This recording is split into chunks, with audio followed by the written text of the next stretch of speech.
Previously, we were in Japan, mostly in Tokyo, where we went to Tokyo Disneyland and Tokyo Disney Sea. We also took a bus out to the Mount Fuji area to check that out, where we stayed a night in a traditional Japanese room, and we were able to see Mount Fuji as the sun came up during the day and as the sun set in the evening. Well, the sun went down at about 5:30 every day, so I don't even know if that was evening time, but we're able to see that as well. My name is Will, and my wife and I have traveled to 33 different countries right now, and now we're currently in our 34th country, the Philippines. And our daughter Jasmine is only 9 months old, around today, and this is actually her third country. So I guess you don't count the home country. So she's been to Mexico, she's been to Japan, and now we're here in the Philippines, in Manila, its capital. Every country has different rules, and to enter into the Philippines, some of the things that they ask for, obviously a passport with 6 months validity, which is no problem, but then they also wanted an e-travel form to fill out, which you could fill out online in advance. When we entered Japan, there was a couple of forms that we needed to fill out that I didn't really know about, even though we filled out something with Delta, the airline that took us to Japan. With the Philippines, they were pretty clear on what we needed to do. So we did that within 72 hours of our departure and got a QR code, no problem. Took screenshots of that, downloaded that to our phones, so we had that readily available.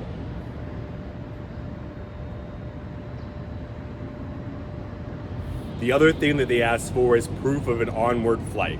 As US citizens, we get 30 days here in the Philippines. Now, there is an option to go to a place in person and extend it at least a couple of months, but I think 1 month at a time. So we would love to do that, and we'll document us at least trying to extend to month 2, maybe month 3 in a future episode. And even though we had the e-travel QR code ready to go, when we checked into Philippines Airlines, leaving out of Tokyo, the only thing they asked for was that proof of onward flight, which we have a flight booked out, I think 27 days after arriving. We showed the confirmation of that, and that's all that they asked for at the time. A really cool thing that they did that we've never seen in any of the other countries we visit is when you're checking in at Philippines Airlines, they give you little tags for your hand carry items. So my wife and I each have a backpack, and then we have a portable stroller for our daughter as well. I'm not saying we've never gotten tags to put on it, but usually it's just the same tags, everything. Take it if you want it or whatever, but they actually filled out these tags for us and put it on our bags for us after making sure the dimensions looked okay. And first example of excellent customer service dealing with the Philippines. And the stroller that we have easily fits in the overhead compartment. We were able to fit it when we went to Mexico and back, and also on both legs of our trip to Japan, and fitting it to the top of the plane size that we had on Philippines Airlines was also not a problem. Another interesting thing that we've never had happen to us before is when we were checking into our flight, the representative there told us how long to expect the security line to be at that moment. He told us to go through security would be about 15 minutes, and we've never had anyone tell us, oh, security is gonna be 15 minutes, an hour, whatever. It's just every part of the process of even just checking into our airlines with Philippines Airlines was really smooth, white glove basically, and top-notch customer service. We're like, if the check-in for our flight is this great, I can only imagine what it's gonna be like to actually go out and explore Manila.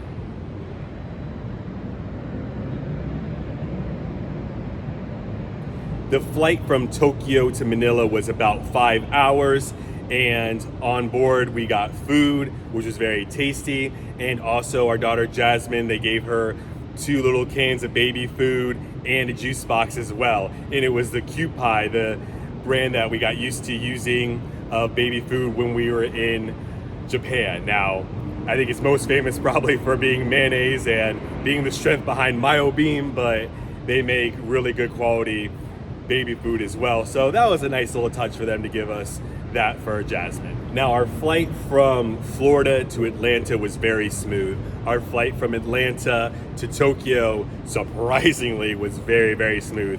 Unfortunately, this flight was not very smooth, but one of the things that I like to say is I don't mind bad news, I just hate surprises. So before we took off, as we were pushing away from the gate, they said to expect mild to low turbulence. So I was not necessarily very happy with that, but I'd rather them tell us up front than there's a bunch of turbulence and no one says anything and you fear for the worst. So at least they communicated that very early on.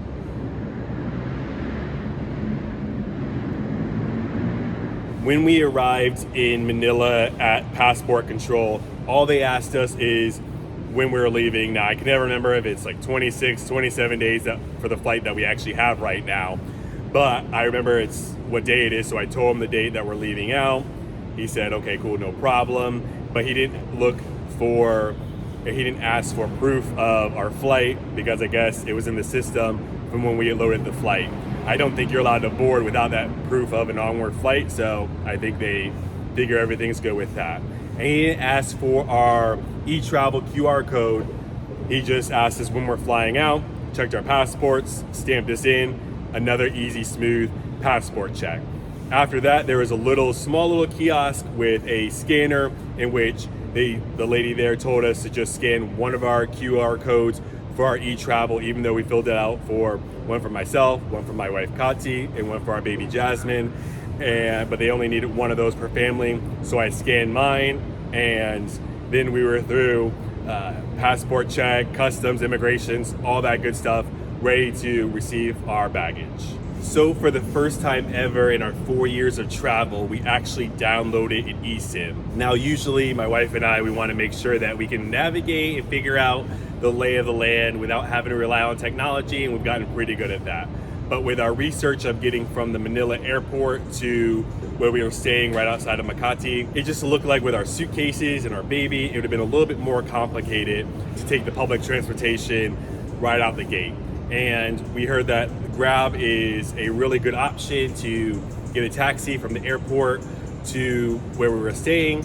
And we looked up, we saw what the price was good. So that's what we wanted to do.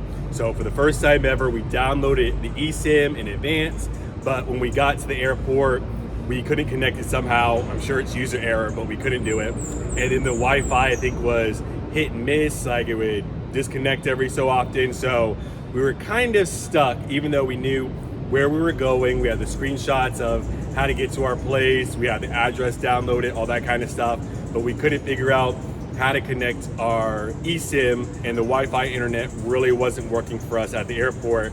So we didn't really know what we're gonna do to be able to call our Grab to get to our apartment.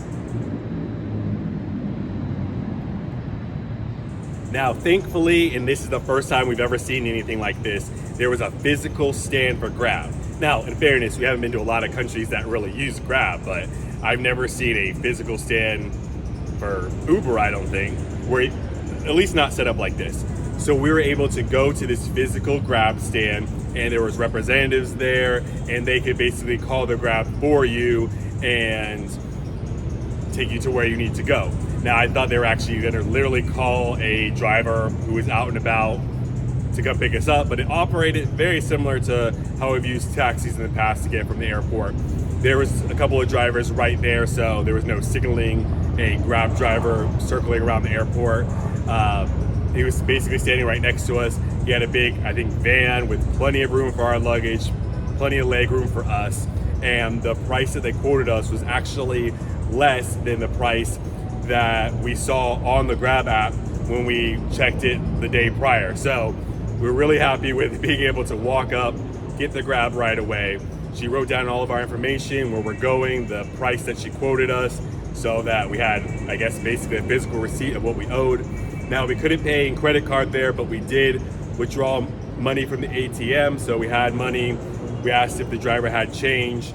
The driver did have change, so that's all we needed to know. And we got in our Grab taxi, and about 35 minutes later, we safely and securely got to our apartment here in Manila.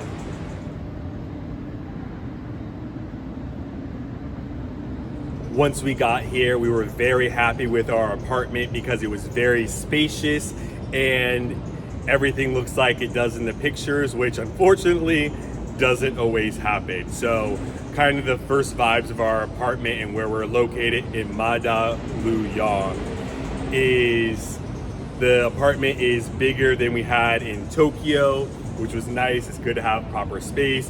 We have proper areas to store everything, so we're happy with that. And then like the convenience, we just walk across, I think that's a river, walk across that river and we're in Makati. We were already able to walk a couple of times to the power plant mall, which has basically everything you could ever ask for. Even though we're going to go to different malls and different shops and explore different things around Manila, it's very convenient. It doesn't take very long to walk to places, to get low-cost meals, to get your shopping done, and the apartment is nice and spacious. There's plenty of accommodations in here. We're still waiting to get access to maybe the gym, but I'm in a garden area, which is beautiful to walk around. It should be a nice place to film if I just want to talk to you guys really quickly. And we're really happy with the setup here in this apartment. And as far as interactions with the locals, everyone, as expected, has been very friendly, very kind, very respectful, and we are respectful back. We always hear yes sir, or no problem sir, or to Katy they say ma'am, even though it sounds like mom to me, but mom works too because she's a mom now. And we try to say sir and ma'am back, and it's definitely a culture of respect which goes both ways, and we're very happy to be here. And everyone's very, very happy to see our daughter, which is not going to be the case in America. People are very happy to not have their own kids.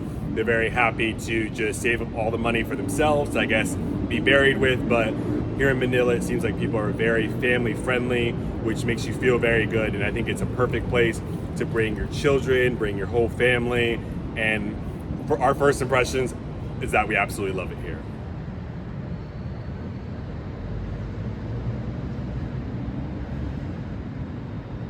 So even though we currently have a flight booked to leave in about 27 days, as US citizens, we could stay a total of 30 days, but we've watched several different videos that say that you could pretty much easily, I mean, you have to pay for it, but easily extend your visa 30 days at a time. So God willing, we really want to be able to do that.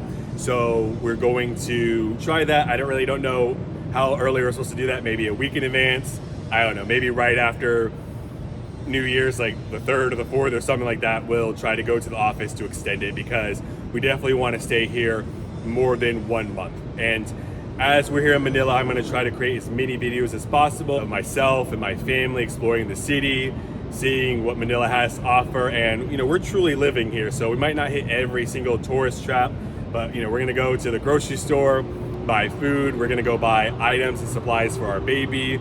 I got to go to the dentist. We're just going to live our lives like we normally do, because we're not just here for a couple of days. We're here hopefully 2 to 3 months, based off of how long we can extend our visas and how much love and support we get on this YouTube channel. If you guys are really supporting us and love the content that we put out, we're going to try our hardest, our level best to stay here 3 months.